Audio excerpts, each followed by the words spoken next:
Hi, everyone. This is David Berzin. I'm here with Paquito Myers. He is a wonderful friend, and he's a great actor and performer. How are you doing today, Paquito? I'm fantastic, David. And yourself? I'm doing great. All things considered. It's been Yeah, a crazy year. So it tell sure. me, yeah. So tell me a little bit more about your acting career.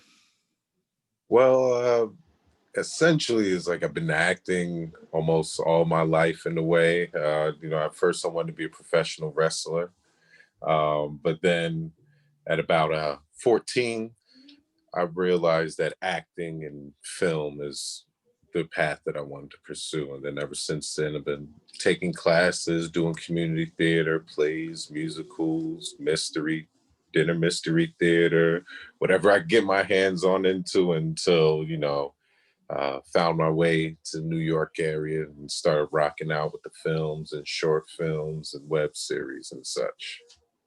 And your film Thank you. Yes. as well, which was a fantastic experience. Thank you. I'm glad it was a wonderful experience for me too. So basically, for the listener, I wrote a film about a year ago called "Made of Money." It was a short horror movie.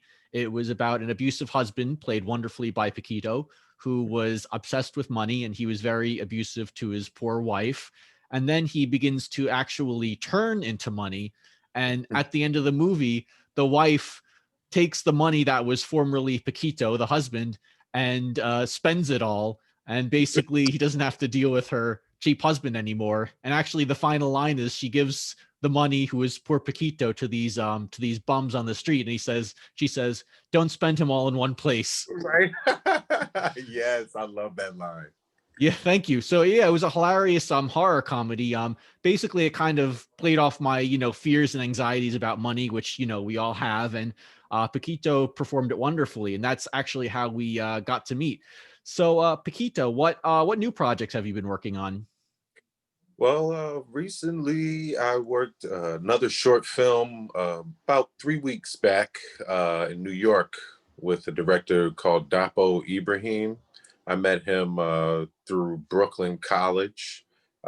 Great guy from Nigeria, businessman, just hustler, and just very talented, driven guy. And this film was a psychological thriller comedy in which I play this guy. He's going on dating sites and looks like that's the way he finds his victims. Oi, And then, scary. yeah, and then he meets this potential other person, and then we find out it's this nurse, and she's all fun and spunky and stuff, and so I'm gonna just leave it at that. And then they have some nice chemistry going on, and it's very intriguing. Nice. That sounds very exciting. I can't wait to see it. Um, so what's it like filming during COVID? Well, it's everyone's more strict, I guess a little bit more strict on hygiene, although they're generally on film sets very, very hygienic and very sanitary to begin with. But just very small crews like Bones, Bear crews, Yeah, which I actually prefer. Things work faster, a little bit more smoothly, especially if everybody knows their job and their more lane. efficient. Exactly, it just gets done, man. You don't have to manage 50,000 people. So yeah, that's been a case. And then I, I actually recently filmed a feature film, Elios, with director Savi Friedman, also a member of the Indie Film Collective. Fantastic script. That was already bare bones crews, him and the cinematographer, and then sometimes the gaffer, but then mostly the cinematographer was the gaffer as well, because we were Okay. shooting in some tight spaces, and then in that situation, if you weren't shooting, you were way away from the set, you know probably doing your job or doing something else, rehearsing or whatever, or setting up the next shot. And then when you're as soon as they yell cut, masks back on and everything like that. Everyone's standing apart, just being a little bit more cognizant of personal space Right. and like not really getting in someone's personal space unless like you're acting, unless it's absolute necessary. So slight changes, but you know, it's necessary. Of course, yeah. So it seems like they're able to, make these productions work while keeping everyone safe and healthy, which is great. Yes. And then another one, I did a commercial for Miracle Grow uh, about a month ago, and they had you had to get tested Right. like 3 to 5 days before with the long tests, and then you had to get a rapid test like at least 2 days before, and then they tested you on site once you got there. So things like that, precautions, masks that masked up, face shields, things like that. Especially people come in contact with a lot of people, like the director or the other Yeah. actors, the producers, like face masks. Some of them with face shield or usually like a face shield, something like that. Always protected. And then I go after makeup. You just got to put the face shield on because otherwise the mask mess up the makeup. Yeah. So you walk around with the mask, and then it's like, okay, we're getting ready to go. Swipe it off and action. Okay, cut. If they're talking like more than a minute, like 30 seconds, the face shield goes back on. So yeah, things like that. Extra precautious. So steps are being made. That's good. So tell me, who are your biggest inspirations when it comes to acting? Hmm. Wow. Well, I'd say one of my biggest influences definitely would have to be Samuel L. Jackson, because it was actually him in Pulp Fiction. That's that moment when I was 14 that I realized that acting is what I wanted to do. So I would say definitely him.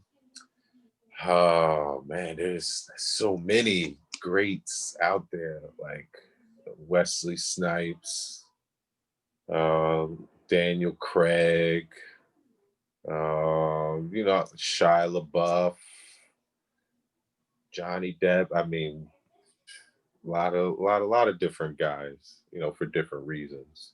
But ultimately, it's just be the best you. Don't try to be Johnny Depp. Don't try to Right. be next Bill Jackson. Don't try to be the next Denzel. Don't try to be the next Will Smith. Be the best you. So, and that's what all of them kind of taught me in their own special way. So, Awesome. So what advice would you have for, people who are looking to get into acting? hmm. Know that it's what you want to do. Like, this isn't something you can do half time or part time. I mean, it depends. Better yet, let me put it like this: know what you expect to get from it. If you want to do it part time, know you're going to get part time results. Know if you do it full time, that you're going to put a lot of time in. You may see some progress soon. You may not see any progress. But if you really just truly go with your gut, trust yourself, and know that this is what you want to do, go for it with all your heart and just be you. Study, talk to people, have conversations with other actors, watch behind the scenes footage on Blu-rays and DVDs, uh, inside the actor's studio, any interviews with people who you find inspirational, actors who you find inspirational, things like that. And definitely always keep your confidence level up and your self-esteem. So if you have to go to outside source such like self-improvement things off of YouTube or paid courses, mentors are especially important as well.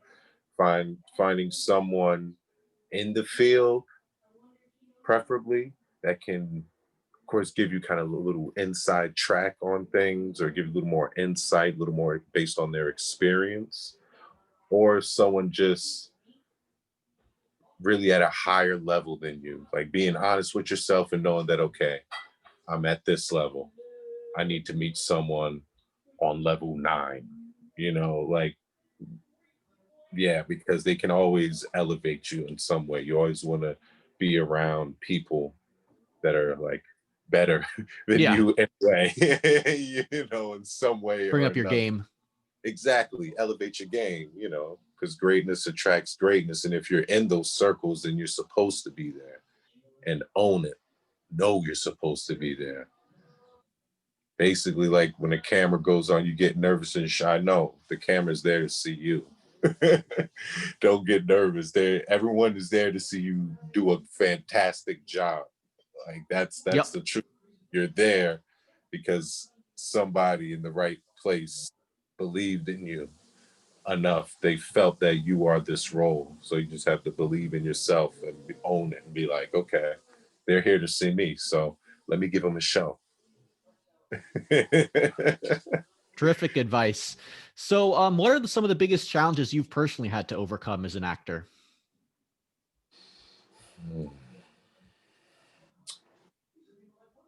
Wow. Figuring all of what I just said out.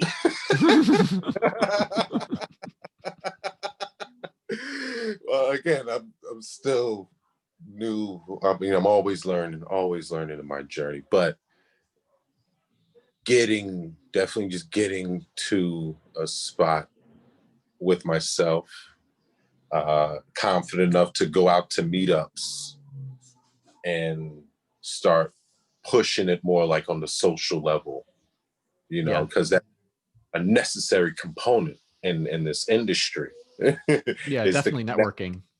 Yes, networking, the connections, and everything like that. The face to face is super important. Everyone can read each other, get the feel, and things like that.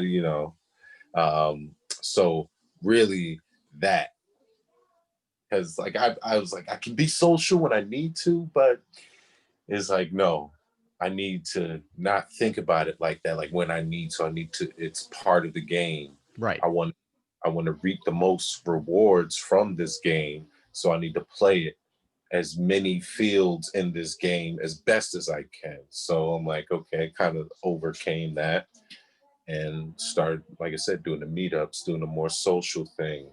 And it's led to great benefits as well. Then also kind of finding out how realizing that your path is your own path, that no matter how many people you ask, you're not gonna quite find an answer, the exact answer you're looking for any of your questions. But you'll be pointed In the right in the direction. right, exactly, and you'll discover the rest of it yourself. Like they'll get you like halfway there, and then Yep. you'll take yourself the rest of the way. So yeah, and just whatever you think of, like, oh, where do actors hang out? Where can I meet other actors and other filmmakers? That's a great place to start. Where can I learn to better my skills? It's another place to start. And if you attack the different elements of acting and getting gigs by like category, like, okay, by networking perspective, okay, where can I go for networking? I can go to this class. I can go to this event. I can go here. I can go there. Okay, where can I go, to learn? Okay, I can go here. I can go here. I can go here. Oh, where can I go to get paid? Oh, I could sign up for these sites, casting networks and actors access and backstage thing avenues of that nature. Um, and then of course the money financial aspect, that I would definitely recommend, if you absolutely can, if you're making a transition from a life of like you're working a job or something and then you want to like do acting, get a, a nest egg, of like a few $1,000s, like more than what you think you would need, and just work your hardest on trying to get that before like I said, transitioning into your acting life full time. Because that is one thing that can really hang you up. And it's like you can be making great momentum, but then because of a financial situation, oh, I can't commit to that role or I can't do that. And then that starts to snowball of you losing your momentum and it derails you, and then you got to get back on track. So to give yourself a leg up and like a trampoline into the game, start with the nest egg. 10, 15, $20,000 if you can.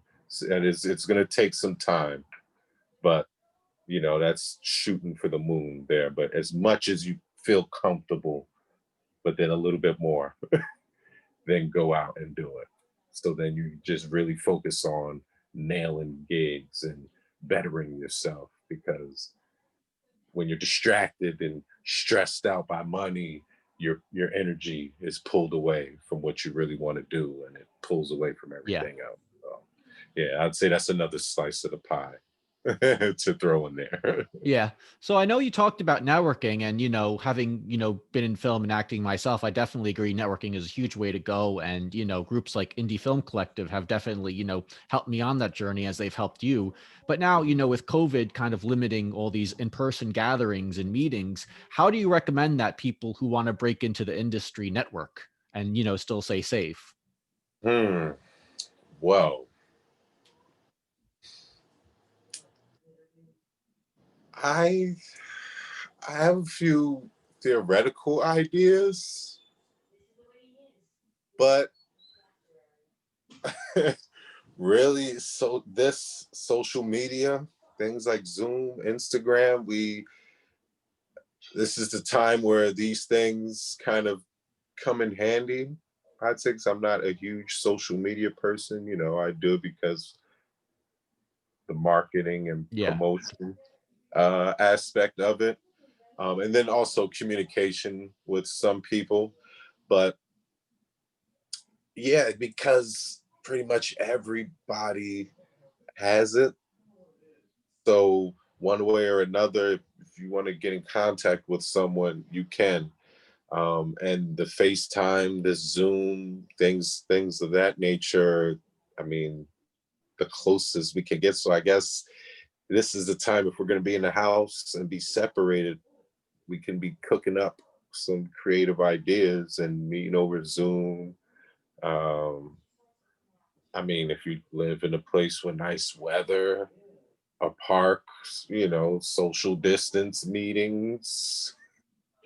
So, I mean, that would be ideal, but now it's wintertime over here in, New York, New Yeah. Jersey, much of the outside. So, I mean, other than short of renting out like a big venue or something and then having the super limited, but even then that's inside and no. So really this Zoom social media would be the best way to go, because like I said, it's as close as you can get to being face to face. Although it's like, the little bit of the delay and technical aspect is what we can get. Let's focus on being grateful in what we have instead of what we don't. And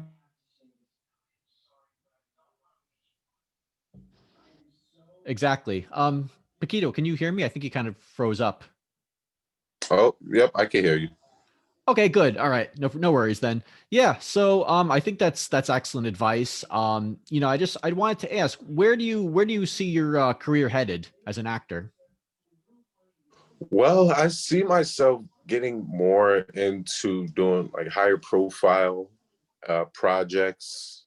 Like I said, I've been doing this now professional about acting about like 2, 3 years now. And like I said, this past year I was in a feature film, like a supporting role capacity. And did a commercial, starting to get higher profile things. And I also shot and directed my own film earlier this year. So yeah, just being more busy and just keep learning, and like I said, just do more high profile projects, connecting with people closer, you know, to the top, to the people who can get things done. um, I see myself definitely being on Netflix series, films, streaming films, Disney platforms, uh, voice acting and video games, commercials, audiobooks. Yeah, there's not too much I don't want to do, Nice. baby. You're all over the place. That's good. Yeah, man. Try to take advantage of, what I have, and my situation and my joys. Yeah. So tell me a little about your film that you shot and directed. That's really exciting. Yes, yes. That is actually part of a multimedia narrative. Um, I direct music videos as well. And with Oh, this group of cool. artists I work with in Myrtle Beach, we have a couple of music videos that have an ongoing story. And then this film is the next chapter in that. So it's like we're crossing mediums with our story, trying something new, like an Avengers type of thing, like how they do movies, how they do Like all with, interconnected. yeah, but just in a different kind of way, not as epic and grand, but like I said, on our own kind of scale. So this film is like an action thriller, Oh, cool. um, where we got to do some pretty cool action scenes and stuff like that. And it was my first time directing like a kind of action piece like this before. Like I directed shorts, like 12-minute shorts, like the action horror piece that was in a festival with Made of Money as well. But never anything. This is like half hour or so, and multiple locations, and we filmed it in Myrtle Beach. So it was like for about 6 months prior to shooting, about 6 to 8 months prior, me and the producer, the co-writer, we were writing it across Zoom, with each other, writing the script, coming up with the script. And since they lived down there, they were like producing, and then they would, consult with me and be like, does this work? I'm like, okay, yeah. And it was challenging not being able to kind of scout before shooting, to work out all the angles and Yeah. everything. I was also the cinematographer on it as well. Like I shot it and directed it. Oh, wow. But You wore a lot of hats. yeah. And I acted in it as well, but only a smaller part. I wrote a small part in it for myself. I'm like, okay, intentionally, so I can focus on the other side, I'm Yeah. not going to in this a lot, I think that's because, good. Don't spread yourself too thin. exactly. I don't need to shine all the time. You know what I'm Give other people saying? a chance. Put them in the Exactly. spotlight. So I'm like, okay, I step back in that regard so I can step up in the other regards. And yeah, it was an incredible experience. I'm glad I did that way. I mean, because now I know what's to be expected on everything else from Yeah. here on out. So I guess before we go, is there any, final words you had, or any way that, people can reach you if they're interested in learning a bit more about you or your career? Oh, sure, absolutely. You can find me basically across all platforms at Paquito G Myers. On Instagram, it's Paquito underscore G underscore Myers. Facebook, Paquito G Myers. YouTube, Paquito G Myers. I try to make it real easy for everybody. Nice. That's the way to do it. Yeah, make it consistent. And I have some my acting work, my directing work, across all those platforms. I post occasionally, when there's updates and, noteworthy events going on that I feel are post worthy, I post. So yeah, and then I have my contact information. Like if you want to get with me to book me to be in a project or to write something, shoot something, direct something, the emails and everything or phone numbers are right there. Nice. Well, I highly recommend Paquito. He's a really brilliant actor, really wonderful to work with. Thank you so much for being on this podcast. I wish you the best of luck in your career. I'm really excited to see your new film. I'm really looking for that trailer. So yeah, keep me posted on everything, and have a great new year. And hopefully, 2021 will be filled with a lot of great and wonderful things for you.